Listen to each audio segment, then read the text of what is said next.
Hi everyone, welcome to my house podcast again, where we dive deep into real estate insights to help you make smarter property decisions.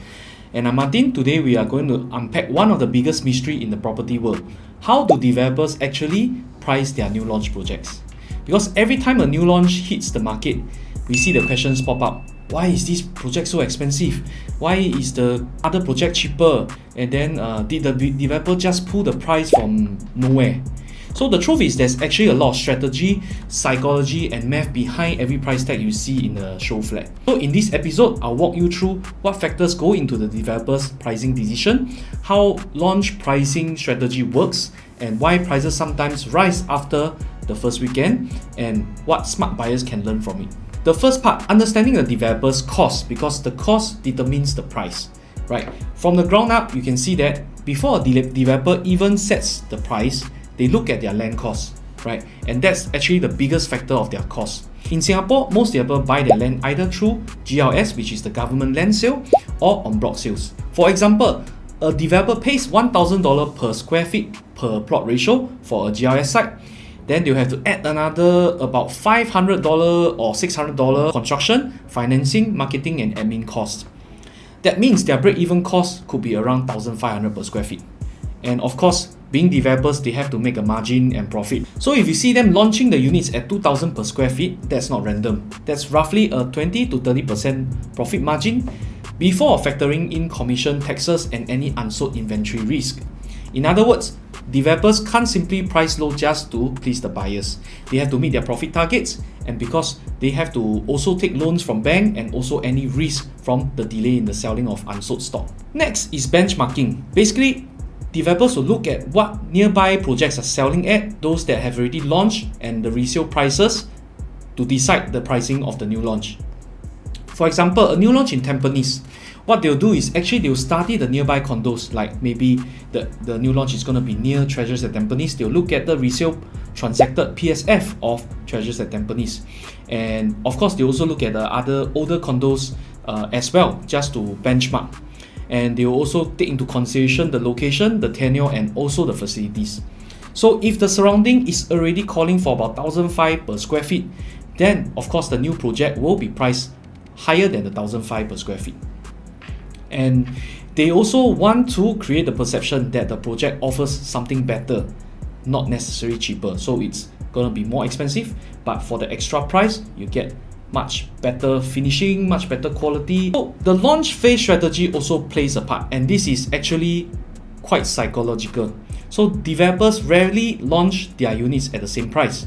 Instead, they will use a different phase pricing, which is a marketing strategy to create momentum.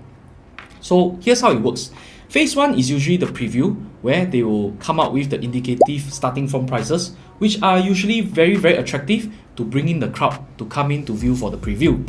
And once it's launched at phase 2, this is where the actual prices are released, and the prices, you will see that it is not uncommon for developers to actually raise the price of the units during the launch day itself as well, if the response is good. And of course, when it comes to phase 3, the unsold inventory, they will also keep reviewing the prices to create the urgency and demand for people that are still sitting on the fence and have not committed yet. And this is why we always see once a new launch is launched, you will see that in the headlines 70-80% sold over the first weekend of launch. And this is to create a hype and also reinforces the FOMO to justify the higher price in the later phases. So when people say, wow, the price went up after the first day, actually that is not by accident. It's actually a pricing strategy by the developer. And of course, developers also will price their units within the development differently as well, depending on the stack. Okay, so this is called micro pricing, and within the same project, you can see that every stack and floor can have different prices. So the similar 3-bedroom layout can be priced $40,000 higher or even $100,000 higher just because it's facing a pool inner facing or because it's higher floor. So they will typically price their unit based on several factors. Number one, the facing, whether it's a pool facing, inner facing or outer facing, or doesn't have such a good view, or has an unblocked view.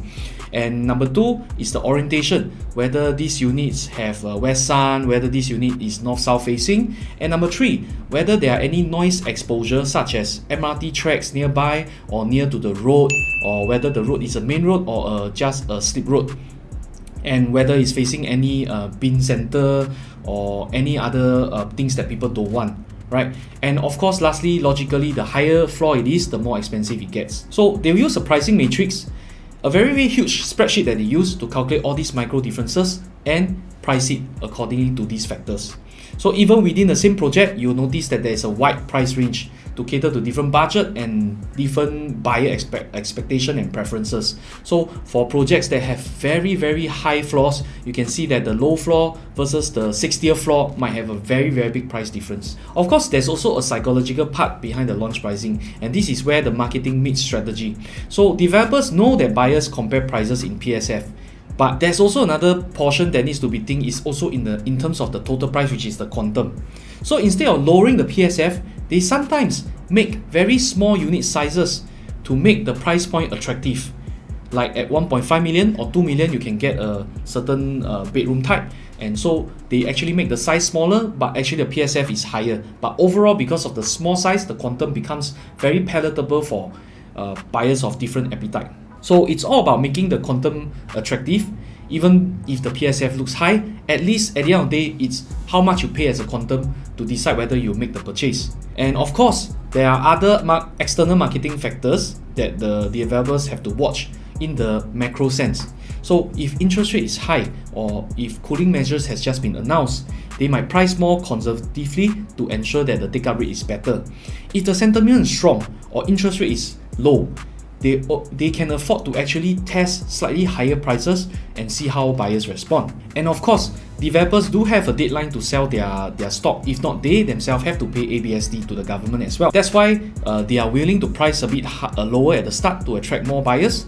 And then it's safer when it's safer to move, like once the stock has hit the 70% mark and then there's only 30% left over, they might start increasing the prices. So the other thing also is important to note is that if there are several new launches happening at the same time, developers will also want to price their units sensitively, because if one project is a lot more expensive than the other new launches, then the buyers might flock over to the cheaper project. This also factors in when you have a season where there is many new launches coming at the same time. And of course, you have seen this happen. A project launches at 2,000 per square feet, and a few months later it becomes 2,001, 2,002 per square feet. This is not random. Okay, when demand is strong and the developers know that, and the early buyers that came in have already transacted and showed the demand for the project and its success, the developer will adjust the price to reflect the actual market value as well. So once the cheaper stacks are sold, the remaining ones will naturally cost more. And from a buyer's point of view, that's the part where the early entry pays off. So you enjoy both the early launch discount and you are able to buy at a cheaper stack and at maybe a lower floor. So what smart buyers can learn from this is that now that you know how developers think and how you can use this knowledge to your advantage, here's some quick tips. Number 1, do your homework early, right? Study the breakdown, study the transaction nearby, and also the expected PSF range before visiting the show flat. This way you'll know whether the launch price is actually reasonable or inflated.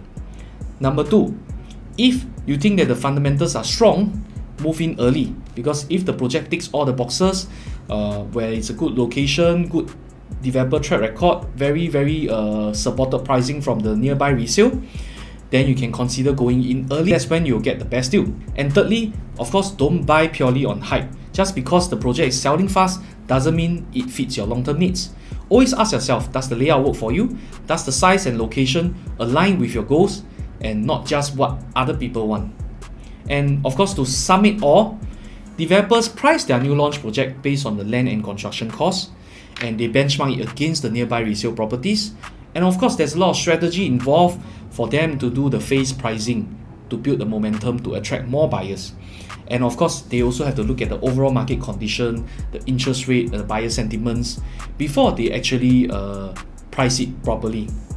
So it's actually made of data, psychology, and also timing. So the more you understand their playbook, the better position you'll be to buy confidently and spot genuine value products when the others are just following trends. So that's for today's episode. And if you found this useful, do share it with a friend who's planning to buy a new launch soon. And if you're curious about upcoming new launches, you can also look for me. I'm Martin from My House. And thanks for tuning in, and I will see you in the next one.